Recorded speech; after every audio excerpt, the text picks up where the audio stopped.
స్తోత్రం. దేవుని వాక్యం వినిచిన ప్రేమైన సహోదరి సహోదరులకు దేవుని నామమున శుభావందనములు తెలియచేయుచున్నాము. ఈరోజు వేకుమన్న మార్చి 1వ తారీఖుది. నీవెంత గొప్పవాడవు. ఆకాశమునకును భూమికిని మధ్య గల భేదము ఎటువంటి దృష్టాంతముతోనైనను విషాదించకరించలేనంతగా విశాలమైనది. మన యొక్క నక్షత్ర విధి అనగా గ్యాలక్సీ ఆకాశగంగ అనగా మిల్కీ వే అని పిలువబడుచున్నది. మరియు శాస్త్రజ్ఞులు లెక్క ప్రకారము సూర్యమండలమునకు చెందిన ఈ నక్షత్ర వీధుల్లో 30 మిలియన్ల కంటే ఎక్కువ సూర్యునులు కలవట. 1.5 మిలియన్లు భూసముదాయములను ఒక్క సూర్యునిలో అమర్చవచ్చునట.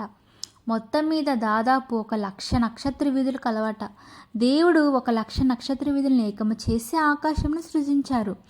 ఆకాశమండలము ఎంత విశాలమైనదైననో దానిని గూర్చిన ఇది కొంతవరకు మనకు తెలియజేయుచున్నది.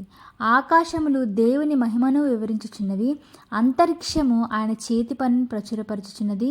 ఈ విశాల విశ్వము సృజించిన దేవుడు దానితో పాటు ఈ చిన్న భూమిని కూడా సృజించగా దానిలో మనం చిన్న చిన్న నలకల వలె కనబడుచున్నాము.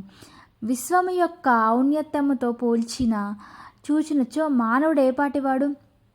అతడు గుర్తింపు లేని అల్పుడే. అయినప్పటికీ ఇంతటి మహిమగల సృష్టిని సృజించిన దేవుడు తన స్వరూపమందు నరుని నిర్మించెను. ఈ విశ్వమంతటిని సృజించిన దేవుడు దుర్బలుడైన మానవుని కూడా సృజించెను.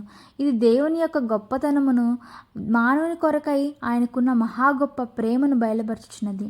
నీ చేతి పని అయినను నీ ఆకాశంలో నీవు కలుగజేసిన చంద్ర నక్షత్రములు నేను చూడగా, నీవు మనుషుడి జ్ఞాపకం చేసుకొనుట వాడేపాటివాడు? నీవు నరపుత్రుని దర్శించుటకు వాడేపాటివాడు? మన దేవుడు ఎంత ఆశ్చర్యకరుడై ఉన్నాడు. ప్రియ చదువరి, మన గురించి పొగడుకొనుటకో అతిశయించుటకో ఏదైనా కలదా? ప్రభు మనల్ని ఎంతగా శ్రద్ధ వహించుచున్నారో, మనల్ని ఎంతగా పట్టించుకొనుచున్నారో మనకు కనబరిచిరి.